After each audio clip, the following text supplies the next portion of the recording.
So even though we face the difficulties of today and tomorrow, I still have a dream.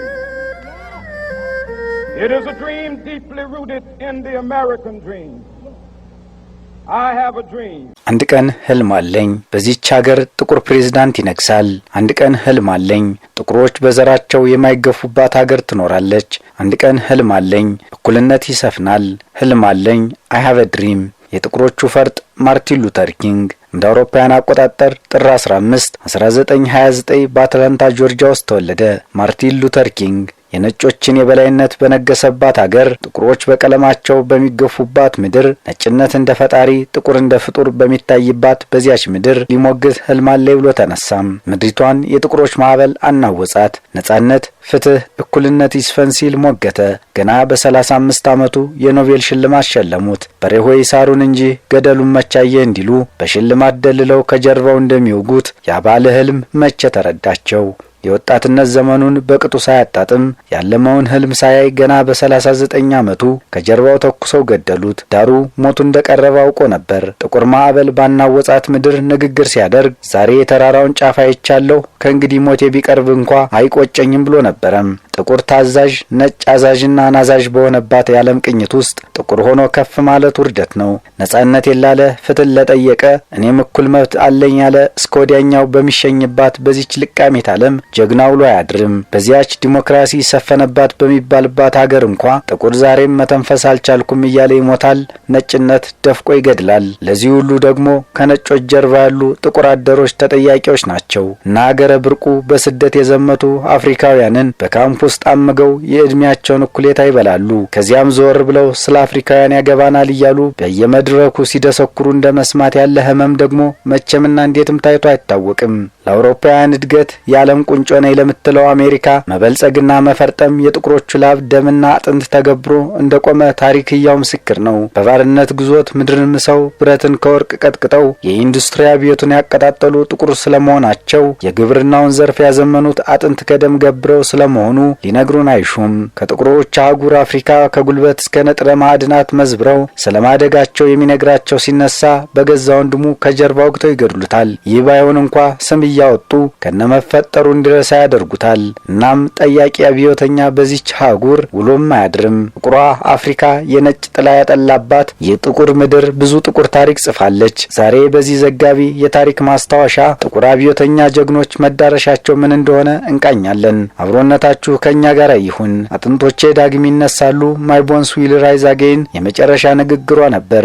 ሙንቡያን ናህንዳን የተወለደችበት ቀን በቅጡ አይታወቅም። ዳሩ ወቅቱ 1840 ገደማ እንደሆነ ይነገራል። በጥቁሮቹ ምድር በያኔው አጠራር ደቡብ ሮዲዣ የአሁኗ ዚምባብዌ ተወላጅ ናት። የቅኝ ግዛት አዙሪት ካሰከራቸው ሀገራት መካከል እንግሊዝ ሀገሯን ሮዲዣን ወራ ነበር። ታዲያ ሙንቡያን የመጀመሪያውን የቺሞሬንጋ ማህበረሰብ ተቃውሞን በማቀጣጠል ከፍተኛ ሚና ተጫውታም ነበር። እንደ አውሮፓውያን አቆጣጠር ከ1896 እስከ 1897 የብሪቴን ቅኝ ገዢዎችን በመፋለም ለነጻነት ተዋደቀች። የሾናን ህዝቦች መንፈስ የተቀዳጀች በመሆኗ እንግሊዞች አብዝተው ይፈልጓት ነበር። ሙንቡያን ናህንዳን ታላቅ ተጋድሎ ከፈጸመች በኋላ በብሪቴን ወታደሮች ተማረከች። በ1898 በስቅላት ሊቀጧት የመጨረሻ የምትተነፍሹ ቃል ይኖርሽ ይሆን ሲሉ ጠየቋት። አጥንቴ ዳግም ይነሳል፣ ለሀገር የዚምባብዌም ቆርጠው የሚታገሉ ጀግኖች ይመጣሉ፣ ያኔ አትቋቋሟቸውም በሚል መብረቃዊ ቃል ቀድማ አደረቀቻቸው። እነርሱም ሰቀሏት። ወገኖቿም ከምንም ጊዜው በላይ ለነጻነታቸው ታገሉ። በስተመጨረሻም ነጻነታቸውን አወጁ። ዛሬ ላይ ሙንቡያን ናህንዳን በሀገሪቱ ገንዘብ ላይ ምስሏ ታትሞ በህዝቦቿ መሃል ለዘላለም ትኖራለች። የአፍሪካውያንን አንጡር ሀብት የቋመጡትና በመስፋፋት ስካር የሰከሩት የብሪቲሽ ቅኝ ገዢዎች በጎረቤታችን ኬንያም ተገኝተው ነበር። ያለ ምድራቸው መጥተው በምድራቸው ተፈጥረው በምድራቸው የሚኖሩትን ኬንያውያንን ምድራቸውን እንዳይጠቀሙ ነጻነታቸውን ነጥቀው ባሪያ ሊያደርጓቸው ሻቱ። ያኔ በኩዩዩ ገበሬዎች አመጽ ተቀሰቀሰ።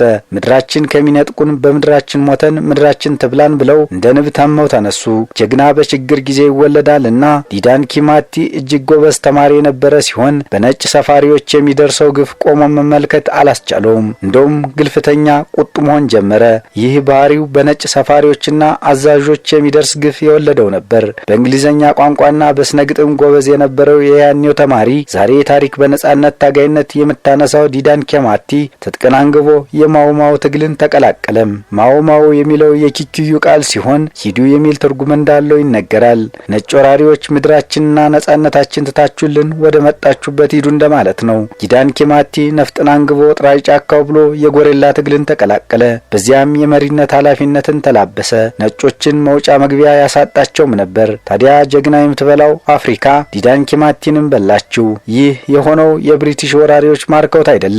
ይልቁንስ ከምድሯ የተወለዱት የኪኩዩ ጎሳ ቡድን አባላት የሆኑ ሁለት የመከላከያ ኃይሎች በጥይት መትተው አቁስለው ለነጭ አዛዦች አሳልፈው ሰጡት። በዚያ ትግል ከ10,000 በላይ ታጋዮች የተገደሉ ሲሆን ከ50,000 ያላነሱ ሰዎች ደግሞ በስር ተንገላተው ነበር። ጊዳን ኪማቲን በስቅላት ገድለው መቃብሩን ሰውረው ከዚያች ምድር በነጻነት ትግል ተሸንፈው ነጮች ወጡ። ለብዙ ዓመታት የጀግናው መቃብር እንኳ ሳይታወቅ ተሰውሮ ነበር። እንደ ጎርጎሮሳውያን አቆጣጠር በ2019 የጊዳን ኪማቲ መቃብር ስለመገኘቱ የኬንያ መንግስት ይፋ አደረገ። ጀግና መሪ ሲወለድ አይደግልሽ የተባለችው አፍሪካ ጀግና ወልዳ ጀግና ስታስበላ ስትበላ 1983 ደረስን። ያኔ የአፍሪካኒዝም አቀንቃኝና ቆፍጣናው ወጣት መሪ ቶማስ ሳንካራ ብቅ አለ። አፍሪካም ቡርኪና ፋሶም የቶማስ ሳንካራን ድምፅ ሰምተው ሳይጠግቡ የነጮች ሴራ አራት ሆነ።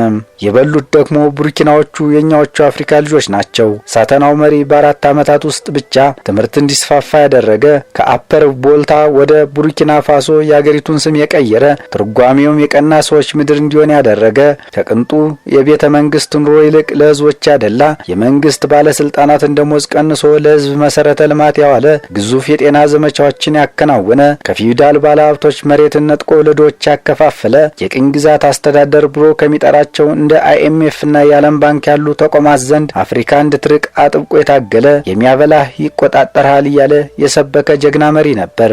አፍሪካን ከእጅ አዙር ቅኝ ግዛት ሊያወጣት አሻፈሬ በማለቱ ጥቁር ህዝቦች እንዲነቁ ቀድሞ ነቅቶ በመስራቱ ገና በ37 ዓመቱ ያለማትን ቡርኪና ፋሶና አፍሪካን ቀና ብሎ ሳያት ወደዚያኛው ዓለም ጥቁር ባንዳዎች ከነጭ ሰይጣኖች ጋር አድረው ታሪክ ብቻ እንዲሆን አደረጉት። አጥንቴ ዳግም ይነሳል ያለችው ሙምቡያና ህንዳን የቶማስ ሳንካራ ህልም አፍሪካኒዝም ዳግም በካፕቴን ኢብራሂም ትራኦሬ ካንቀላፋችበት የተነሳች ይመስላል። እንደ አውሮፓውያን አቆጣጠር በ2022 በሆራ መስከረም ወደ ስልጣን የመጣው ሐሞተ ኮስታራውና እጅግ ሲበዛ የማድመጥ ክህሎት የተሰጠው ሲናገር ነጮችን እንደ በጋ መብረቅ የሚያደርቃቸው ውሳኔው የማይታጠፈው የቶማስ ሳንካራ አጥንት ኢብራሂም ትራኦሬ ቡርኪና ፋሶን ከፈረንሳይ ዘመናዊ ቅኝ ግዛት ነጻ በማውጣቱ አምባገነኑ መሪ የሚል ቅጽል በዓለም መድረክ እንዲለጠፍበት ሲዘምሩ ውለው ሲያላዝኑ ያድራሉ። ሀገሪቱ ከነበረችበት የሽብርና የደህንነት ስጋት ወጥታ በ3 ዓመታት ብቻ ታላላቅ ግዙፍ ፕሮጀክቶች ባለቤት እንድትሆን አድርጓታል። ገበሬዎች ዘመናዊ ግብርና ስርዓት እንዲከተሉና ቴክኖሎጂ ተጠቅመው ቡርኪናዎች እንዲመግቡ አበክሮ እየሰራ ይገኛል። አሳ የሚሰጡንን አንፈልግም፣ አሳ ማጥመድ የሚያስችሉን ግን አንገፋም፣ የወጣት አፍሪካውያን ድምፅ እንሰማለን። አፍሪካ ተፈጥሮ የመረቃት በጸጋ የተንበሸበሸች አህጉር ናት። ሰርተው መለወጥ የሚችሉ ወጣት ኃይል ያላት፣ የማንንም ድጋፍ የማትሻ ወርቃማ ምድር ናት ይላል ወጣቱ መሪ። ዳሩ ግን ይላል ካፕቴን ኢብራሂም ትራኦሬ ለነጭ አጎብዳጆች የሆኑ መሪዎች ወጣቶች ከምድራቸው በረከት እንዳይቀምሱ አድርገዋል። የአፍሪካ ልጆች ስደተኛ እንዲሆኑ አበክረው ሰርተዋል። ወጣቶችን በስደት የትም አሳልሷቸዋል። ክብራቸውን ጥለው አንገታቸውን ደፍተው ተጨንቀው እንዲኖሩ ተደርገዋል። ይህ ሁሉ የሆነው በአጎብዳጅ መሪዎች ምክንያት ነው። የወጣቶችን ድምፅ የመበልጸግ ፍላጎትን ያዳመጠ መሪ የለም። አሁን አፍሪካ ልጆቿን መስማት አለባት የሚለው ሳተናው መሪ በፈረንሳይ ቆሌ፣ በአሜሪካ ጋኔል፣ በእንግሊዞች ዛር፣ በነጫጭ መናፍስት፣ በጥቋቁር ሸረሪቶች አልተወደደም። 3 ዓመታት ባልሞላ ጊዜ ውስጥ ከ4 ያላነሱ የመፈንቅለ መንግስትና የግድያ ሙከራዎች ተደርገውበታል። ይህ ደግሞ የነጫጭ ጋኔሎች ሴራ ነው። ሊጥሉት በተነሱ ቁጥር እያበረቱት፣ የአፍሪካን ድምፅ እንዳያሰማ ድምፁን ሊነጥቁት በተነሱ ቁጥር ቡርኪናዎች ይበልጥ ድምፅ እየሆኑት፣ ዜጎቹ እያደር ወደዱት። ካንተ በፊትም እኛን እያሉት ይገኛል። አሁን ከፈረንሳይ ጋኔል፣ ከአሜሪካን ዛር፣ ከነጫጭ መናፍስቶች የጥቁር መበለሽ ሸረሪቶች ጋብቻ ፈጽመው አጠገቡ ያሉ ጃርቶች እንደ ቶማስ ሳንካራ ጠልፈው እንዳያስቀሩት መላ አፍሪካውያን ስጋታቸውን እያሰሙ ይገኛል። ቆራጡ መሪ ግን ሞትን ንቆ ጉዞውን ቀጥሏል። ለኛ ቶማስ ሳንካራ ጀግናችን ነበር። ህዝቡን ይወዳል፣ አገሩን ይወዳል፣ አፍሪካን ይወዳል፣ ህይወቱን ለኛ ሰጥቷል የሚሉት ቡርኪናዎቹ ከፈጣሪ ጥበቃ ጋር አብስተው ይጠብቁት ዘንድ እየተመኘን ለቀሪ አፍሪካ ሀገራትም እንደ ካፕቴን ኢብራሂም ትራኦሬ ያሉ ጀግኖችን ያስነሳላቸው፣ የፍዳ ዘመናቸው ከምድራቸው ይነሳ።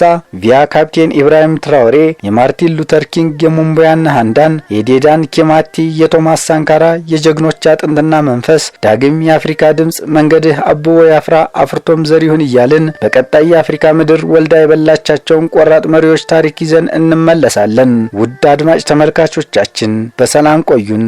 ሰላም ከእናንተ ጋር ይሁን።